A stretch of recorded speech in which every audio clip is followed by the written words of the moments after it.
Hello everyone and welcome back to our channel. My name is Malescu and I am the owner of Malescu Law, a law firm based in Miami, Florida, specializing in business, corporate and US immigration.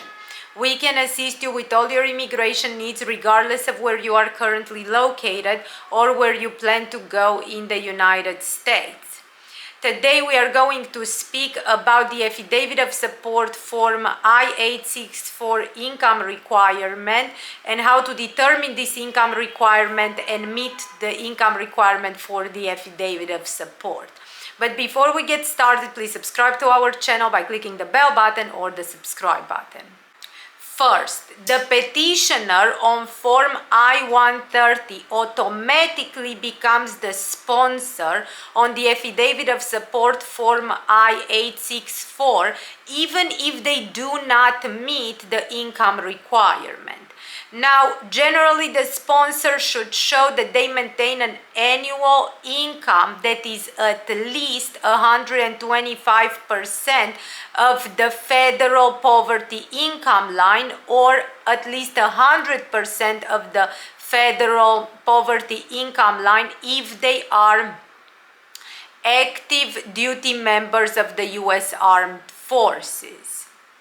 Now, the federal poverty income line, this guideline, it is established by the Office of Management and Budget, and it is published each year, and the income threshold, the starting point for you to meet the income requirement, updates each year when this poverty guideline becomes published.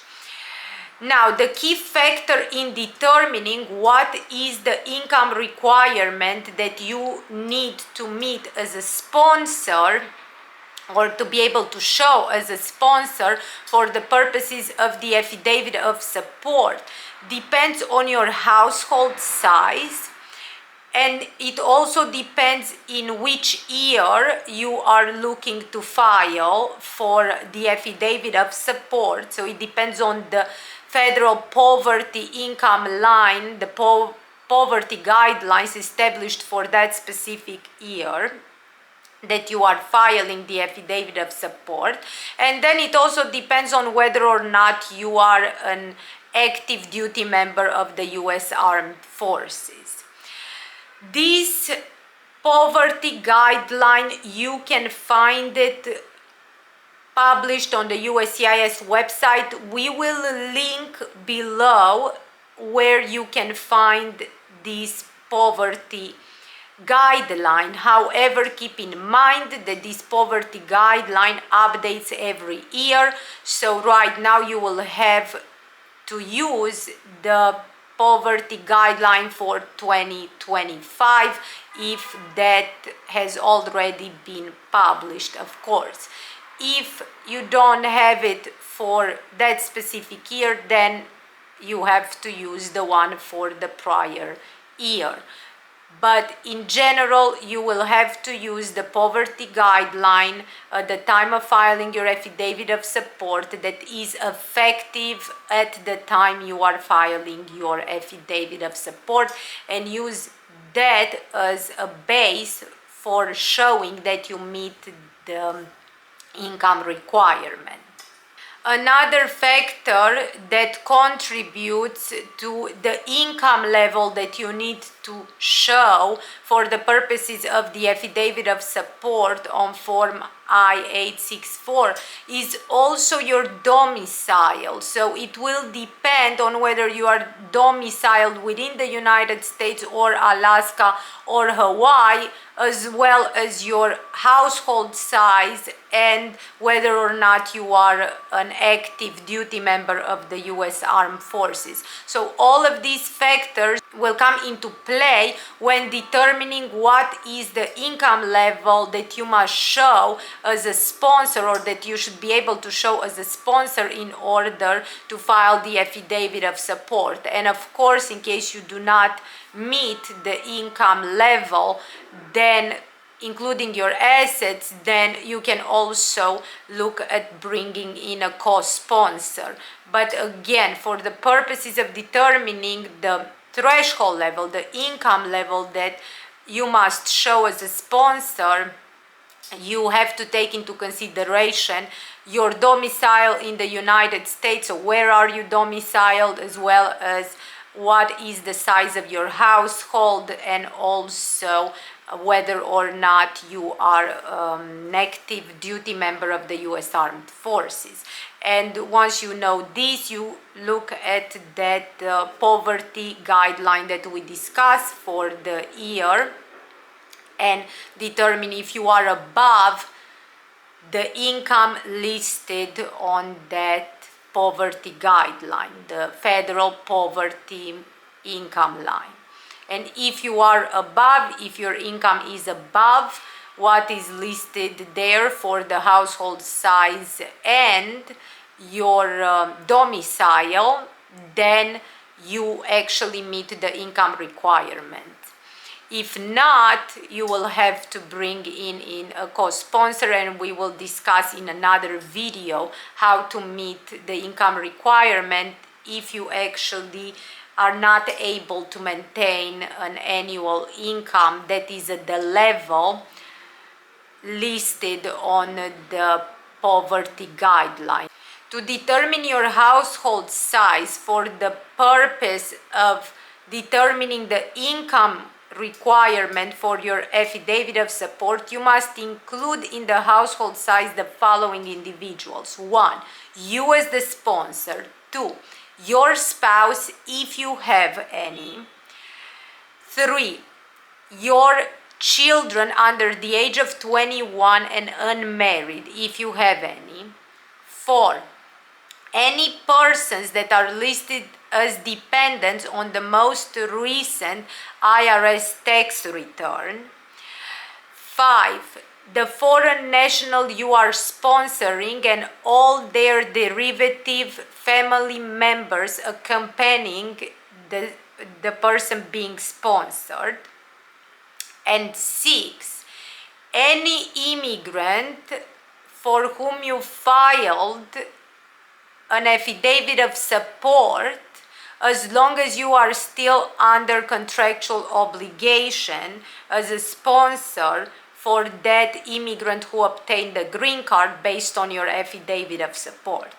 If, however, you've sponsored a green card for an immigrant in the past on your affidavit of support, but that has already expired in terms of your contractual obligations have been terminated, then you do not need to count this immigrant that you have sponsored in the past on an affidavit of support. Every person who was counted that we just discussed that will be counted towards your household size, you can use their income as long as they are 18 years or older in order to determine the amount of income for the household and to see if that household income meets the threshold income, the income level that is listed on the poverty guideline that we discussed earlier. As long as the household income is above the threshold income listed in the federal poverty income line for your domicile, household size, and whether or not you are an active duty member of the armed forces, you are meeting the income requirement for the purpose of the affidavit of support. Now finally, let's look at an example so you get to see how it actually works in practice. So let's say you are a US citizen, you recently gotten married with a foreign national, and you have a child that is unmarried and under the age of 21. You already have an I-130 approved and you need to file the affidavit of support on form I-864 in order for your foreign spouse to become a green card holder. The first thing you have to do is calculate your household size, and then calculate the income for the household size, and then compare it with the federal poverty income line for the specific year to see if the household income is above that listed on the federal poverty income line. In your case, for the household size, you will include yourself, your child under the age of 21 and unmarried, and your foreign spouse. So your household size is 3. And let's say you live in Florida and you are not in active duty with the US Armed Forces. With that information, you will open the federal poverty income line for 2025, and you will see there that you must show an income, an annual income above $33,313.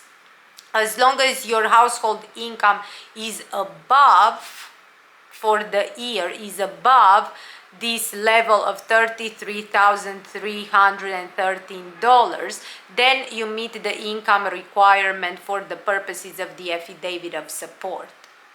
Now, if, however, you would have been domiciled in Alaska, for example, and all the rest stays the same, meaning you have a child that is under the age of 21 and unmarried, and you have a foreign spouse, the household size is still 3, and you are not in active duty with the US Armed Forces, then for Alaska, if you would have been domiciled in Alaska, you would have had to show that your annual income level is above $41,638.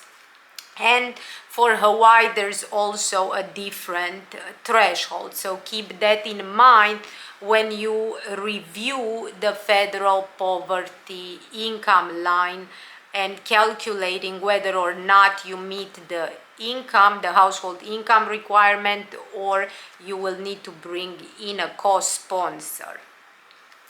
This is all for today. Thank you so much for watching. Please subscribe to our channel, and if you need to get in touch with us, you have our contact information in this video and below this video. We will see you soon. Bye.